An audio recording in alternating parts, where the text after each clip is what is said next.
Okay, not so bad actually. The others, have you heard about the term at least, or never? Okay, great.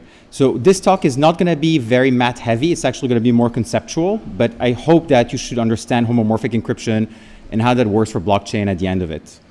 At least if I can actually speak eloquently. So we'll see about that. We have 25 minutes. My presentation is a little bit dense, so I hope that we're going to have time for questions. But if there is anything, I'm going to be around all day, so we can always hang out and discuss more about these things. All right? Vous me dites du coup quand je peux commencer? J'y vais? Ouais? OK. J'imagine que ça veut dire oui. OK. Great. So my name is Rand. I've been a developer since I was a kid, did a PhD in machine learning 15 years ago, and got into crypto in 2013. I then did a machine learning company that got acquired, and now I'm basically working on a new startup called Zama, where we work on homomorphic encryption. I also do quite a bit of angel investing in deep tech and crypto, so my sweet spot is investing in things that most investors cannot understand. So the reason why we have a problem with blockchain today is that everything is public. And you would argue, but things have to be public, because otherwise how can nodes reach consensus on what has been done? The problem with having everything public on a blockchain is that it creates a very unsafe environment. People know how rich you are, so they can potentially target you. We've all heard about friends, getting mugged with a knife or whatever. Surveillance, governments actually can trace everything you're doing, despite what people think governments love blockchain because of the traceability. And right now we have a huge MEV problem where you're basically paying a hidden tax on every transaction you're making because you've got those bots basically front-running what you're doing. Zero-knowledge proofs are partially addressing those problems by enabling you to do off-chain computation so that people on-chain wouldn't know what you actually do. The problem is that when you have multiple users interacting, well, it doesn't work anymore because those users will need to somehow collaborate. And if you do that off-chain, you're just displacing the privacy from an on-chain privacy problem to an off-chain privacy problem. And we're basically back to a normal cloud Web 2 kind of privacy setup.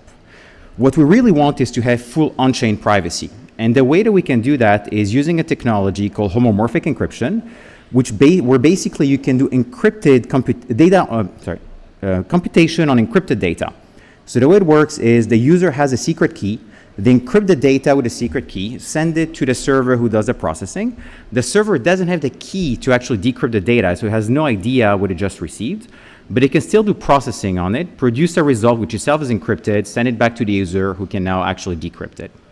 So this is really powerful because it means that you can basically offload computation to an untrusted server without having to reveal anything about the data or the result of that computation. And so when you apply that to a blockchain, it gives you the opportunity to actually do encrypted transactions where the content and the data included in the transaction is an encrypted data and not a plain text value. You can have encrypted state updates. So you can have smart contracts manipulating states which are encrypted so that nobody can actually see the on-chain state and the real value of it.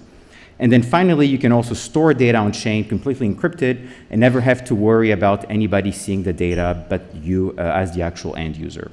And so when you look at those properties, it actually solves quite a lot of problems. There is no targeting possible. You can have a wallet where nobody knows the value of the assets that you own.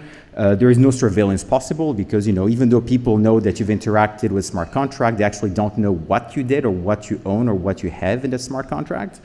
And MEV becomes impossible because, if you look at the mempool, you're just seeing a bunch of encrypted inputs. So what are you going to front run if you actually don't know what people are doing?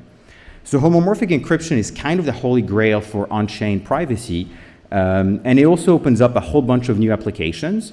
Things like on-chain identity management, things like private NFT metadata that are composable, or geolocated applications where you're using some kind of very personal sensitive user data.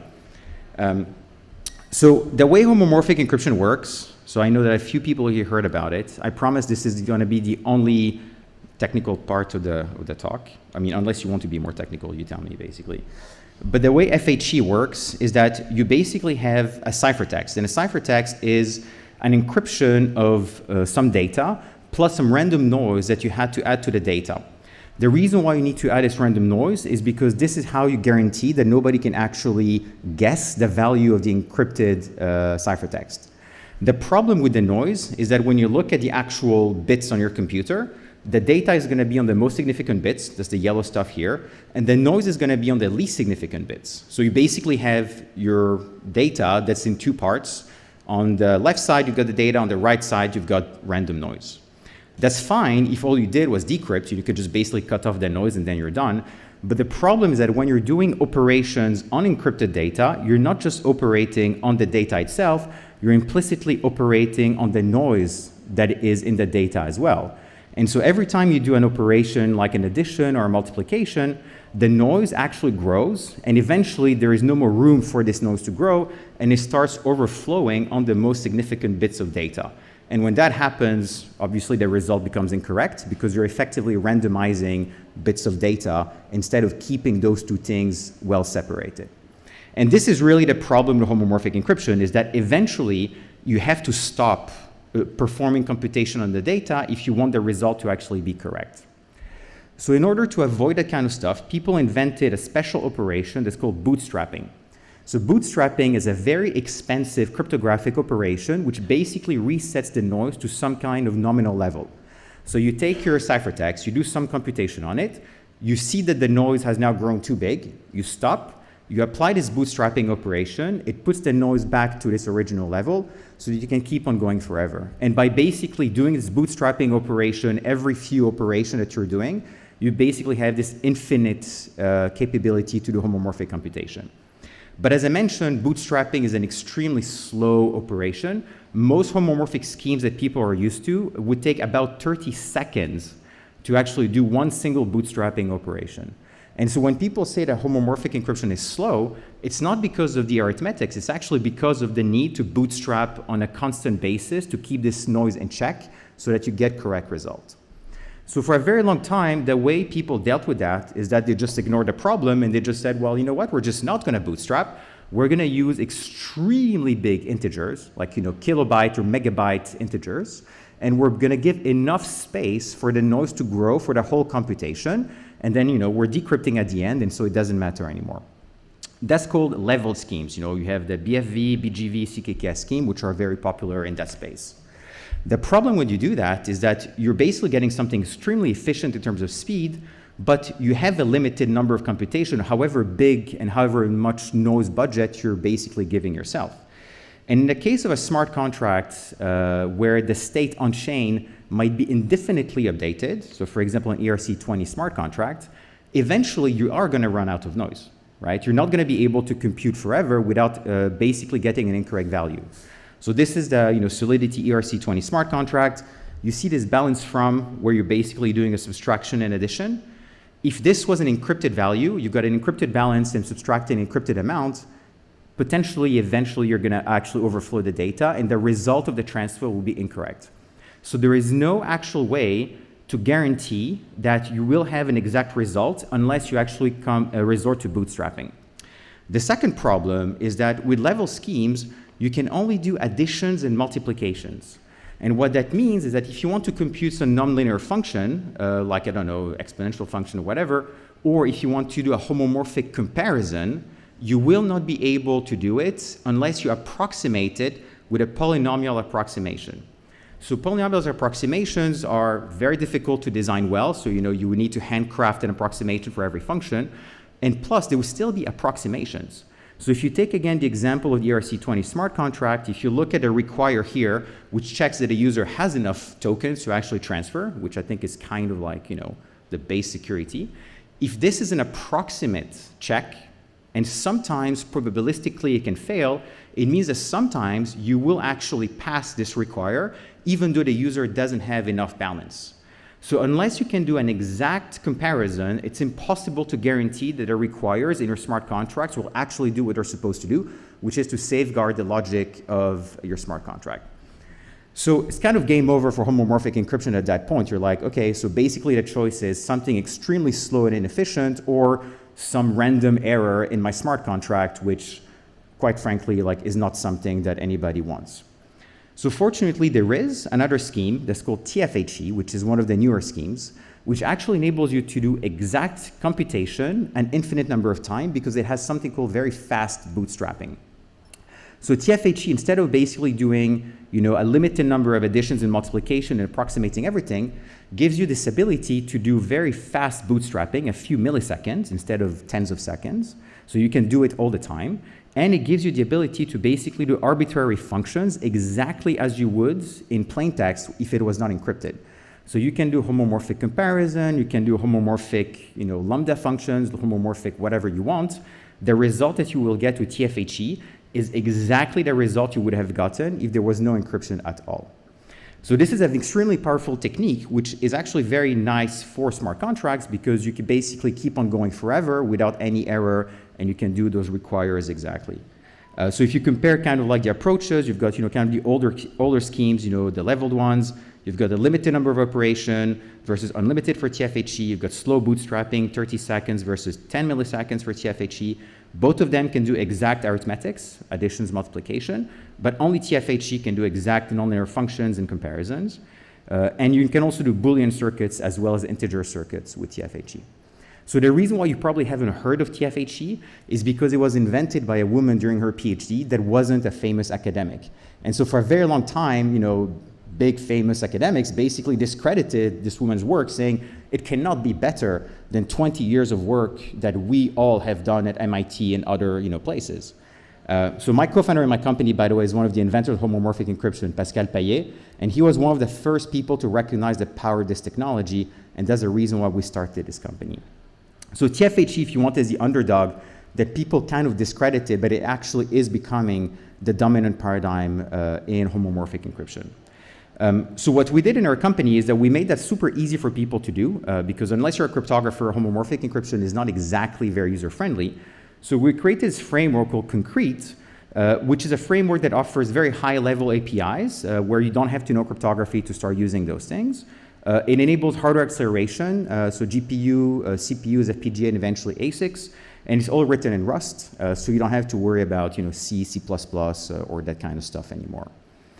The last thing that we need before homomorphic encryption can become practical is performance. Right now, homomorphic encryption is still, I would say, 1,000x slower than what we would need in order for things to be cost efficient. But fortunately, the speed of homomorphic encryption is increasing by a factor of 10 every couple of years or so, mostly thanks to better crypto and hardware acceleration.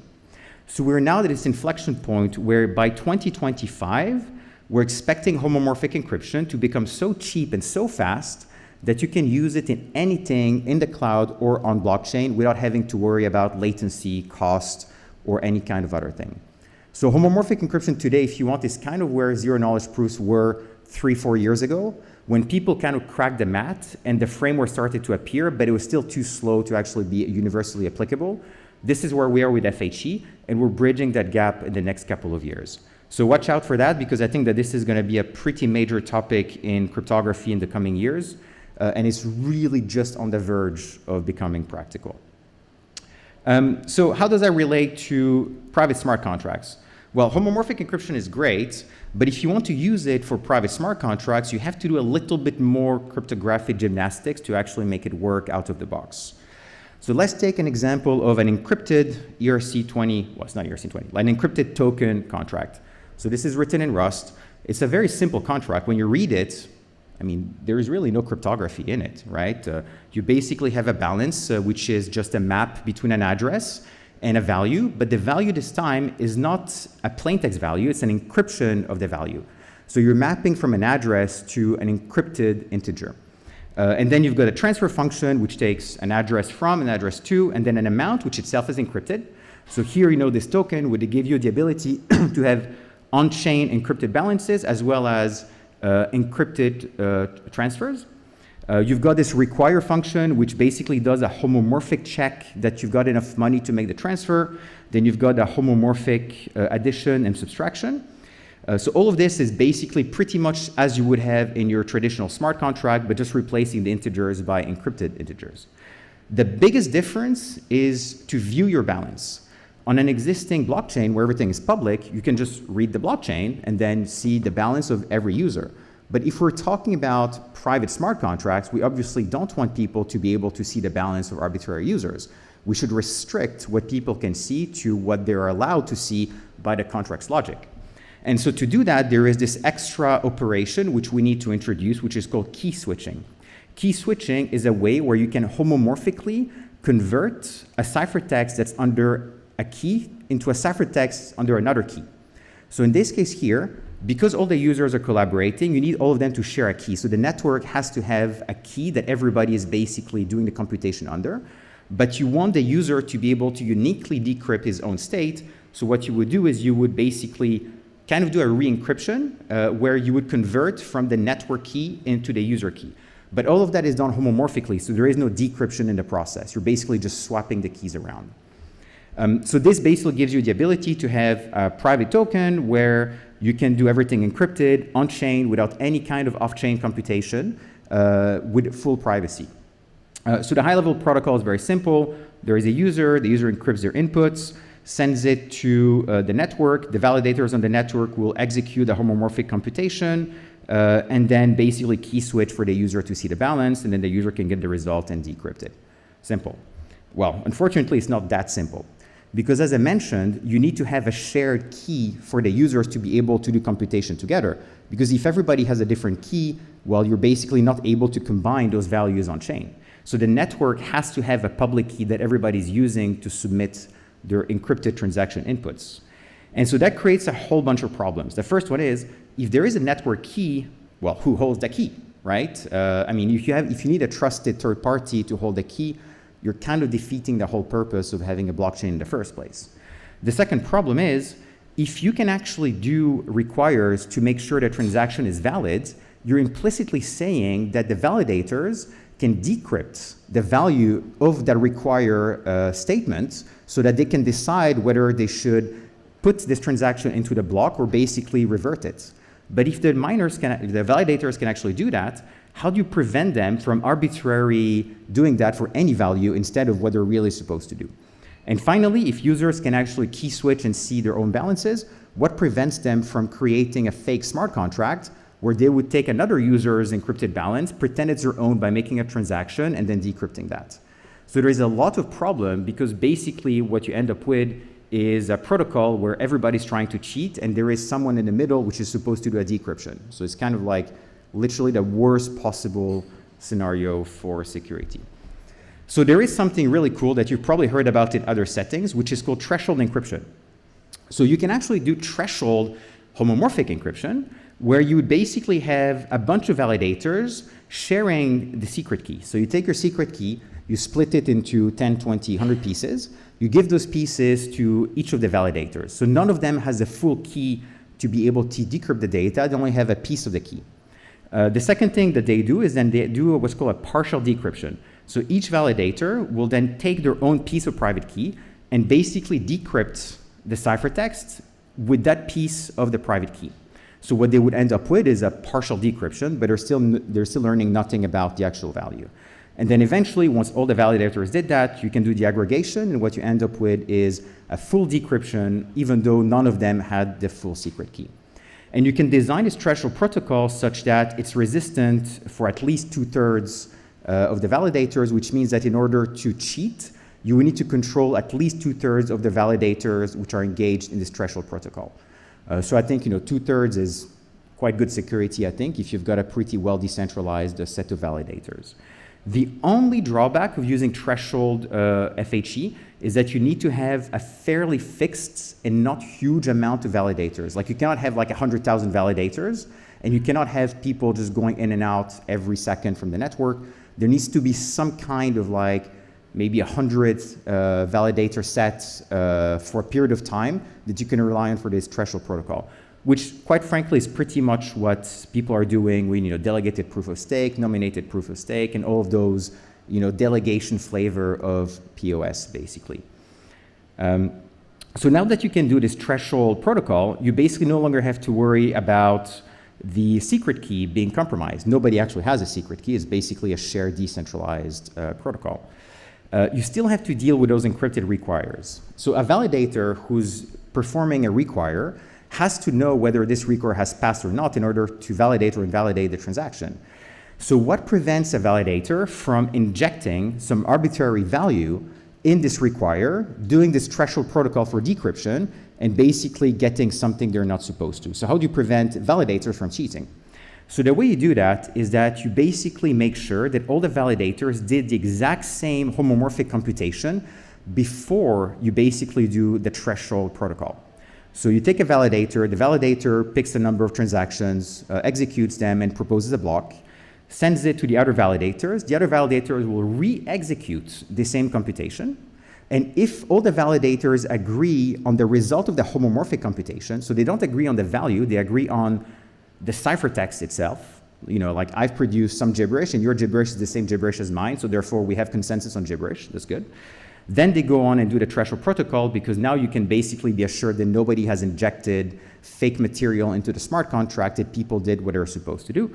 And then once you've done that, you can finalize the blocks and basically append it to the blockchain. The problem when you're doing that is that you're basically optimistically executing the transactions, which means that if a transaction fails, you have to fail all of the transactions after that, and you wouldn't know that until you basically pretty much finalize the computation. So this is something that we're trying to figure out how to make more efficient, but to start with, you know, we're gonna assume that people are not gonna DDoS this thing by doing a whole bunch of fake transactions because it might be very expensive for them to do that. But if you've got ideas, I'm happy to actually take those ideas. The last thing that we have to deal with are users able to do arbitrary transactions that include inputs which might be other users' encrypted states.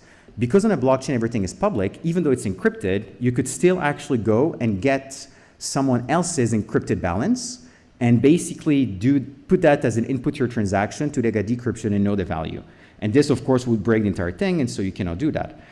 So to solve that, you have to basically use zero knowledge proofs, and you have to do specifically what's called a zero knowledge proof of input awareness.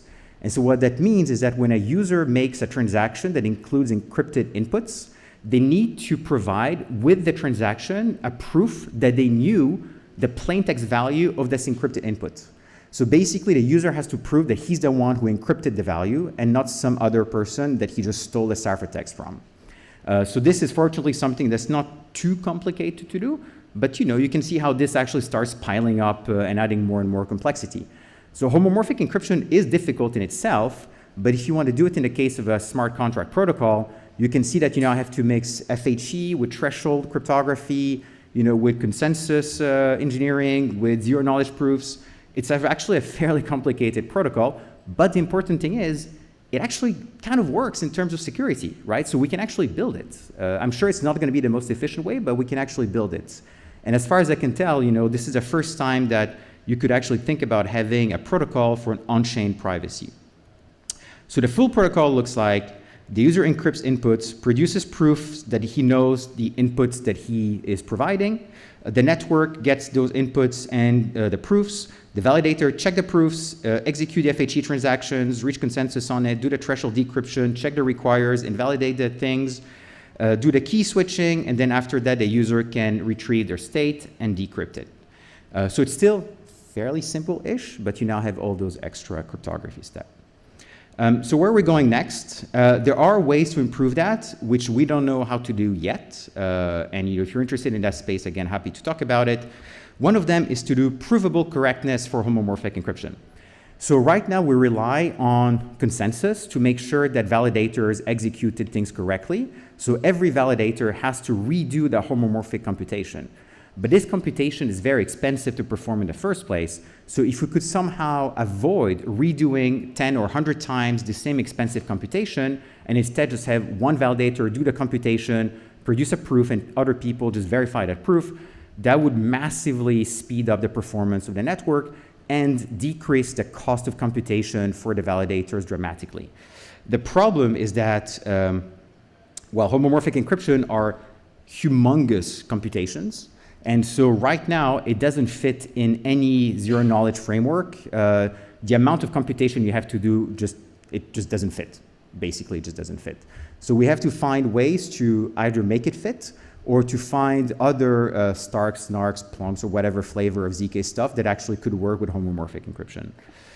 The second thing we'd like to do is TFHE rollups, because if you can actually do provable correctness of homomorphic computation, then you can actually combine ZK rollups with homomorphic computation, and you can do those homomorphic computation off-chain in your basically ZK transaction. So you would have privacy on the layer 2 solution, and then basically have the scalability of the ZK rollup. I personally think that this would be absolutely awesome and much more useful, I think, than launching like yet another protocol or a sidechain for homomorphic encryption. But that's predicated on being able to do provable FHE, which is an open problem. And then finally, of course, we want to improve performance. So performance is the main bottleneck now for adoption of homomorphic encryption, which we are solving, but it's still something we'd like to improve. So as I said, there is a couple more years of work before people can start doing that. So I hope you guys enjoyed that. I know it was a lot in a very short amount of time. But if you have any questions, let me know. And I'm easy to find online at Rand Hindi on Twitter, rand@zama.ai if you want to chat directly. If you're interested in homomorphic encryption, we also have a very active community called FHE.org, where we have monthly meetups about homomorphic encryption, as well as Discord server where people talk about homomorphic encryption. And it's a cryptography-centric Discord now, so it's not a token Discord or anything like that. So it's actual people talking about cryptography. Thank you.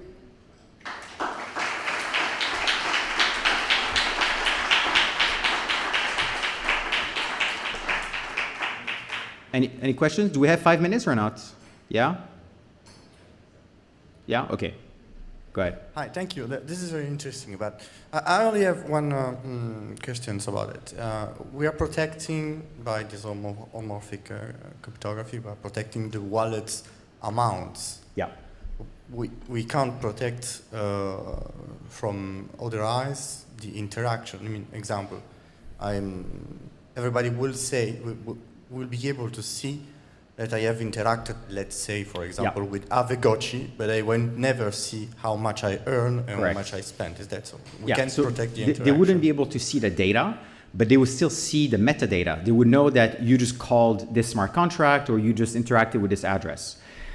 So if you wanted to hide that, you could technically do it with FHE by basically using encrypted addresses and doing encrypted signature verifications, that kind of stuff. It would add so much complexity that I don't think is actually worth it. Because when you think about it, anonymity and privacy are two different things, right? Hiding who you are is different from hiding what you did and hiding what you own, right? And when you look at the privacy models that we have, for example, in messaging apps, the telecom operator still knows that you and I are sending each other a message. They don't know the content of the message. And this is kind of what we're saying here is a privacy model for private smart contracts. The network knows that you interacted with a smart contract, but nobody knows the content of that interaction and the value of it.